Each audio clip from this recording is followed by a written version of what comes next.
Assalamualaikum warahmatullahi wabarakatuh. Kembali Lia bersama channel admin info masyarakat. Oke, sesuai judul ya teman-teman, admin akan menceritakan sejarah asal-usul terbentuknya Kepulauan Nusantara atau Indonesia. Nah, semoga informasi ini bisa menambah wawasan untuk para teman-teman semua agar kalian bisa mengetahui sejarah asal-usul terbentuknya Pulau Indonesia. Melalui berbagai pendapat mengenai teori pembentukan bumi dan pulau-pulau, sejarah Kepulauan Nusantara atau Indonesia pun terbentuk melalui proses yang panjang dan rumit. Sebelum bumi didiami manusia, tempatnya pada masa Paleozoikum atau zaman kehidupan purba, kepulauan yang kelak disebut Nusantara masih diisi flora dan fauna. Alam secara terus-menerus berevolusi agar mampu menyesuaikan diri dengan perubahan kondisi, yaitu kondisi alam dan iklim untuk menyesuaikan kehidupan makhluk hidup.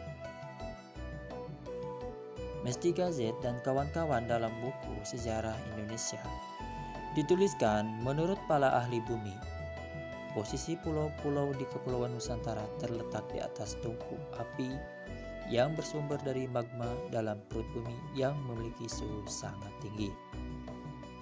Dari suhu itu, material akan meleleh. Suhu tinggi ini terus-menerus bergejolak mempertahankan cairan sejak jutaan tahun lalu hingga menimbulkan ledakan dan keluarnya material dari perut bumi. Terbentuknya Kepulauan Indonesia ketika lava mencapai permukaan bumi, suhu menjadi lebih dingin dari ribuan derajat hingga membentuk batuan beku atau kerak yang kemudian menjadi daratan. Pergerakan unsur-unsur geodinamika ini dikenal sebagai kegiatan tektonis. Pergerakan lempeng-lempeng tersebut dapat berupa subsidiksi, abduksi, dan kolisi. Pergerakan lain dapat berupa permisahan atau divergensi lempeng-lempeng. Di fase selanjutnya, pada akhir masa Mesozoikum, kegiatan tektonis sangat aktif menggerakkan lempeng-lempeng Indo-Australia, Eurasia, dan Pasifik. Aktivitas ini dikenal sebagai fase tektonis yang menyebabkan daratan terpecah-pecah. Benua Eurasia menjadi pulau-pulau yang terpisah satu dengan lainnya. Sebagian di antaranya bergerak ke selatan, membentuk pulau-pulau Sumatera, Jawa, Kalimantan, Sulawesi, serta pulau-pulau di Nusa Tenggara Barat dan Kepulauan Banda. Hal yang sama juga terjadi pada benua Australia. Sebagian pecahannya bergerak ke utara membentuk Pulau-Pulau Timor, Kepulauan Nusa Tenggara Timur, dan sebagian Maluku Tenggara.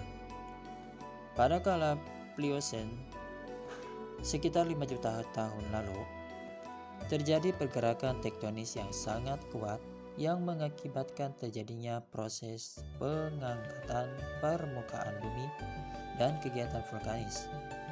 Maka dari itu terdapat rangkaian gunung api aktif, pegunungan, dan perbukitan di Indonesia. Letak Kepulauan Nusantara yang berada pada deretan gunung api membuatnya menjadi daerah dengan tingkat keanekaragaman flora dan fauna yang sangat tinggi. Hingga saat ini, pergerakan tektonis masih terjadi yang menyebabkan bencana gempa longsor, gunung berapi, dan lainnya. Pulau Sumatera merupakan yang paling sering diguncang gempa. Data geokimia terbaru oleh LIPI 2013 menyatakan Sumatera awalnya bukan satu pulau yang menyatu, melainkan 3 bagian yang terpisah. Begitu pula yang dipaparkan peneliti. Dijelaskan pula perihal Pulau Sumatera berada di zona tepian tumbukan lempeng Indo-Australia dan Eurasia.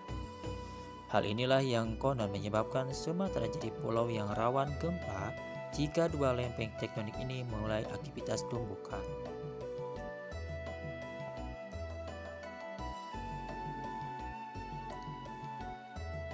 Nah, itulah teman-teman asal-usul terbentuknya Kepulauan Nusantara atau Indonesia, yaitu negara kita yang tercinta ya teman-teman. Nah, jadi teman-teman, ini adalah informasi tentang prasejarah ya terbentuknya negara Indonesia. Nah, untuk kelanjutannya silakan teman-teman simak informasi selanjutnya dan jangan lupa untuk subscribe terlebih dahulu untuk channel ini agar lebih semangat dan lebih berkembang lagi. Sampai jumpa kembali. Assalamualaikum warahmatullahi wabarakatuh.